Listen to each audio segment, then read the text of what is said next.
Press conference बुलाने का एक ही मुद्दा है जो अभी ज्वलनशील है, पूरे नगर परिषद के वासियों के सामने है कि मुख्य पार्षद महोदया और उप मुख्य पार्षद महोदया के बीच में जो झड़प बताई जा रही है, वास्तविकता वो नहीं है। इससे इतर कुछ और चल रहा था वहाँ पे, जो मुझे लगता है कि नगर परिषद के सभी जनता को जानना चाहिए। बात यह है कि हम 16 माननीय पार्षदों ने जनता की जो गाड़ी कमाई की जो टैक्स के पैसे हैं उसको लूटने के लिए एक आवाज उठाया। आज नगर परिषद में जितनी भी योजनाएं हो रहे हैं सब में कहीं ना कहीं किसी में छोटे मात्रा में, किसी में लार्ज स्केल में लूट हो रहा है।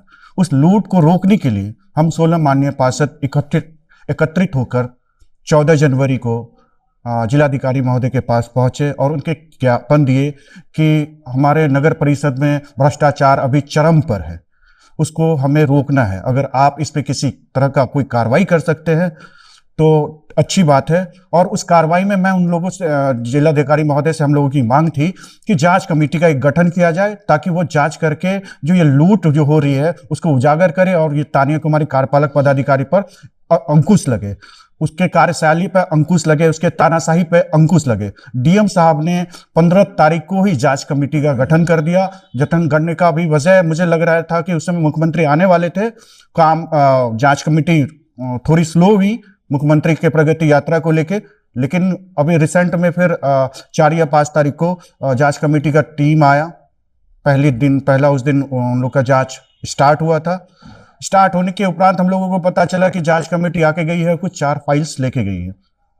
घोटाला तो बहुत ज्यादा हम लोग के बारे में चर्चा है कि पियाऊ में घोटाला किया गया है, सीसीटीवी में घोटाला हुआ है, शौचालय की मरम्मती के नाम पे घोटाला हुआ है, वेलकम बोर्ड के नाम पे घोटाला हुआ है और बहुत सारे चीजें हैं। विभागीय काम पे भी है सारा, हम लोग को उंगली उठाई गई है कि हम लोग वो सारे चीजों के भी जांच पड़ताल चाहते हैं।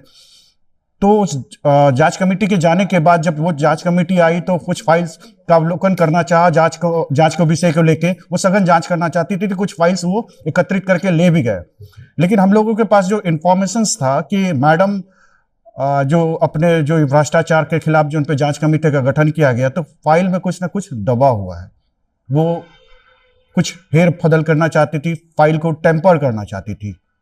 ये आशंका हम लोगों के पास थी। इस वजह से मुख्य पार्षद महोदया उस दिन कार्यालय पहुंची थी और कुछ फाइल्स को अपने तरीके से अवलोकन करना चाहती थी। वो कुछ माननीय पार्षद भी हम लोग वहां पे थे और सलाम बाबू को बुलाया गया था। सलाम बाबू ने उनके सामने फाइल उपस्थापित भी किया, मगर कार्यपालक महोदया को बहुत ही ज्यादा उस दिन मिर्ची लगी सिर्फ इस बात को कि मुख्य पार्षद महोदया फाइल अवलोकन करने के लिए क्यों मांग रही है। तो इससे कार्यपालक महोदया का मनसा जाहिर होता है, वो नहीं चाहती कि फाइल अवलोकन करे कोई, चाहे उसके माननीय पार्षद हो, चाहे मुख्य पार्षद हो या कोई भी हो, चाहे वो जांच कमेटी हो। वो जांच कमेटी को सहयोग नहीं करना चाहती थी प्रॉपर ढंग से, इसलिए वो उस दिन वो इस तरह का करतूत की, ये सारा घटना को वो सुनियोजित तरीके से वो प्लान कह सकते हैं कि उसको करके लोगों को ये दिखाना चाहती थी कि मुख्य पार्षद महोदया जांच को प्रभावित करना चाहती है। अब जांच प्रभावित करने का जो उनका एक सवाल है, तो मुख्य पार्षद महोदया 16 तारीख को नहीं, जब सीएम साहब आए हुए थे तो समीक्षा बैठक था। समीक्षा बैठक में मुख्य पार्षद महोदया सीएम साहब से बात की, उनको आवेदन भी दी, इस जांच पे वो जांच करवाना ही भी चाहती थी। और सीएम साहब उस समय आश्वस्त भी किए थे जिलाधिकारी महोदय को कह के कि जांच कमेटी जैसे भी जो भी हमारे जनप्रतिनिधि हैं उनकी समस्या को सुना जाए। वो अपने फेसबुक हैंडल से उनको वो शेयर भी किए इस बात को। फिर जांच प्रभावित कैसे मुख्य पार्षद महोदया कर सकती है? बस हम लोग का मनसा उस दिन था कि फाइल को हम लोग भी अपने नजर में ले, फाइल में ऐसा कोई फेयर टेम्परिंग न हो, बस ये मुद्दा था। इस मुद्दे से हम लोग एक बार लोगों के सामने ये क्लियर करना चाहते थे कि हम लोग जितने भी पढ़े लिखे युवा पार्षद वहां पे पहुंचे हैं, वो उनकी गाड़ी कमाई का सुरक्षा करना चाहता है, उनके हितों की रक्षा करना चाहता है, उनके अधिकारों के लिए लड़ना चाहता है, उनके पैसे को बचाना चाहता है कि ऐसे नहीं किसी की तरह बंदर बाट हो जाए। अभी आपको रिसेंट की अभी की बताएंगे कि सबसे बड़ी बात यह होगी जो आपको हैरत और ताज्जुब होगा कि हमारे सबके घर पे आज एक क्या बोलता है टंकी लगी हुई, पियाऊ सिस्टम जो लगा हुआ है, जिसपे अभी सवाल ज्यादा उठ रहा है, 1,44,00,000 का घोटाला हुआ है। तो उस पियाऊ सिस्टम में भी एक टंकी इंस्टॉल है सिंटैक्स का। 1,000 लीटर की टंकी का क्रय मूल्य अगर बाजार मूल्य मधेपुरा में भी खरीदेंगे तो 9,500 से या 10,000 रुपए, उसको वो परचेज कर रही है 1,85,000 में। और वो 16 टंकी को खरीद का क्रय मूल्य है उनका 29 लाख समथिंग के आसपास है, तो ये लूट नहीं तो और क्या है। हम तो यही चाहते हैं लोगों की जनता, नगर परिषद की जनता ये जाने, ये सोचे कि क्या चल रहा है और किस तरह उसके पैसे की बंदरबाट हो रही है। और अगर लोगों को ऐसा समझ में आता है तो वो खुद आवाज उठाए। हमारे कार्यपालक पदाधिकारी ने मीडिया में बयान दी है कि मुख्य पार्षद फाइल मांग के जांच को प्रभावित कर रही है। तो मैं एक चीज आप लोग को बता देना चाहती हूँ, फाइल का अवलोकन करना मेरे दायित्व में है और जांच मेरे द्वारा और मेरे अन्य पार्षद द्वारा बैठाई गई है। तो मैं फाइल मंगा के देखी, तो फाइल मांग के 1 घंटा देखने में जांच कैसे प्रभावित हो सकती है, मैं ये पूछना चाहती हूँ। और फाइल का कार्यालय में 1 घंटे मैं उसका अवलोकन कर रही थी और मैं तान्या कुमारी से पूछना चाहती हूँ, मैं 1 घंटे फाइल का अवलोकन करूंगी तो उसमें जांच प्रभावित कैसे हो सकती है। मुझे सूत्रों से पता चला है कि बहुत और फाइल का जो कागज है उसको फेरबदल किया गया है। इस दौरान मैं फाइल को मंगा के देखना चाह रही थी कि इसमें क्या गड़बड़ी हुई है। तो इतने में मतलब फाइल में मांगी तो वो सहायक जो है सलाम तो मुझे फाइल ला के दिए। तो मैं फाइल का जैसे अवलोकन कर ही रही थी, इसी दरमियान जो है मुझे कुछ चीखने चिल्लाने की आवाज आई। तो फिर सलाम आके मुझे बोले कि मैडम आप जो हमसे फाइल मांगी थी तो मैं फाइल ला के आपको दिए। तो फिर मुझे कार्यपालक पदाधिकारी ने बुला के मेरे साथ बहुत दुर्व्यवहार किया और मुझे गाली गलौज भी दी। तो मुझे सुन के बहुत अच्छा नहीं लगा। तो मैं फिर गई उसके चैम्बर में, जाके मैंने बस यही पूछ रही थी कि कार्यालय के कर्मी के साथ मैंने आप जो इस तरह का दुर्व्यवहार की हुई है तो ये कहाँ से उचित है। तो मैं यही पूछ ही रही थी कि इतने में वहाँ पे अन्य जो जनप्रतिनिधि जो है तो हम मुझसे ही सवाल जवाब करने लगे कि आप कार्यपालक पदाधिकारी से इस तरह आप मतलब कि क्यों आप सवाल जवाब करेंगी। तो मैं आपसे पूछना चाहती हूँ, मेरे अधिकार में है कि नहीं है कि मैं कार्यपालक पदाधिकारी से सवाल जवाब करूँ हैं। जितना भी काम हुई है शहर में तो मैं उसे पूछूंगी ना कि आखिर कौन काम कैसे ठीक ढंग से हुआ है कि नहीं हुआ है। मुझे पूरी की पूरी आजादी है पूछने की। तो मुझे बोलने वाले होते कौन हैं, मैं ये पूछना चाहती हूँ। और मैं कहाँ से गलत हूँ मुझे आप बताइए। सबसे पहले हम एक चीज़ देख रहे थे, जब एविडेंस निकालना शुरू किए तो देख रहे हैं जो विभागीय काम लगभग 150 विभागीय काम शहर में हुआ है। और जब उसका भुगतान का जब फाइल देखे हैं तो भुगतान के फाइल में कोई भी मतलब जो बिल बना है, जो पैसा का निकासी हुआ है, 14,07,400, 14,91,600, 14,97,300, 14,67,600, 14,90,900, 14,95,000। मतलब ये विभागीय काम है। मान लीजिए इतना काम 14,000, 94,400, 14,82,000, 14,90,900, 14,91,000, मतलब टोटल में लगभग 14 लाख से 15 लाख के मतलब नीचे का ऐसा कोई भी बिल ही नहीं है कि बना हुआ है। हमको समझे से परे आ रहा है। फिर देखिए 14,096, 14,96,200, 14,94,200, फिर 14,98,300। मतलब क्या कि 15 लाख का योजना, जितना भी योजना हुआ है 150, 200, सब में 15 लाख के एभव का बिल बन रहा है। कोई ऐसा योजना नहीं जिसमें कि 2 लाख भी खर्चा हुआ हो, 3 लाख हुआ हो, 5 लाख हुआ हो, 14,93,000, 14,77,000। मतलब समझे से पड़े हैं।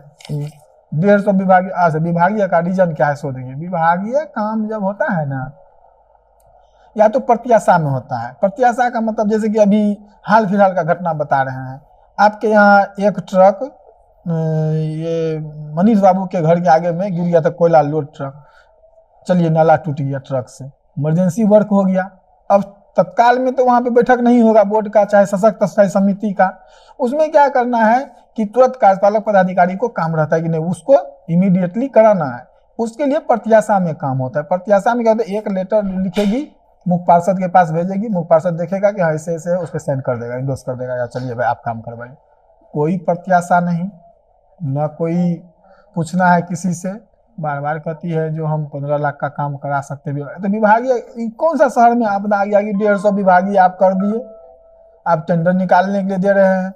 यहाँ पे जितना भी संवेदक है संवेदक सब परेशान है भाई कि नगर परिषद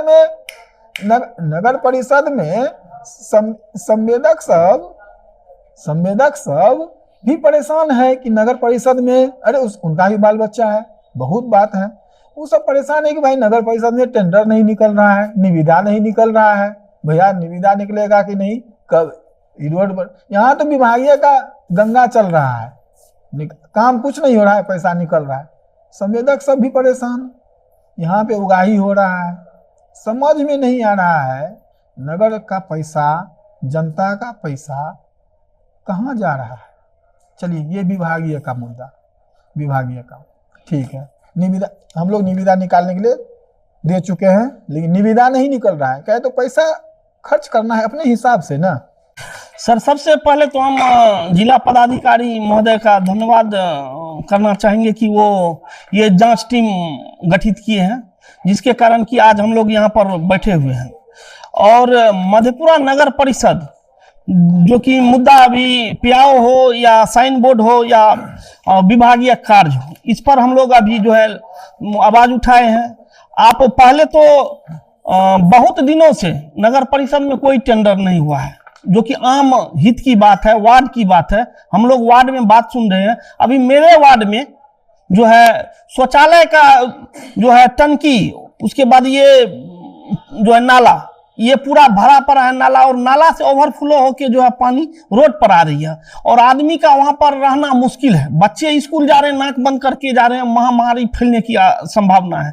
ये सब चीज हम बार बार मतलब आवेदन दे रहे हैं ऑफिस में, लेकिन कोई किसी तरह की सुनवाई नहीं हो रही है, जो कि जनता के हित की बात है, मेरे हित की बात नहीं है।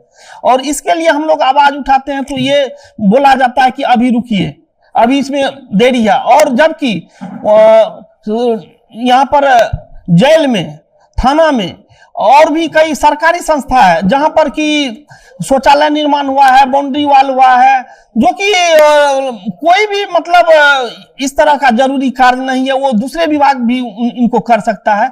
उनको नजरअंदाज करके हमारे यहाँ से नगर परिषद कार्यपालक पदाधिकारी जो है वो विभागीय कार्य करवाती है अपने स्टाफ के द्वारा, जो कि यह चिंता की विषय है। आप करवाइए, हम मना नहीं करते हैं, लेकिन हम लोग के वार्ड में जो मेन समस्या है उसको भी तो महाराज आप देखिएगा, उसको दरकिनार कर दिया जाता है। यहाँ दीवार पर पेंट किया जाता है, जो दीवार एक बार पेंट 2 महीना पहले हुआ, उस पर फिर से 2 बार 3 बार पेंट कर करके ये धन की उगाही होती है, और वार्ड की समस्या को मतलब इग्नोर किया जाता है।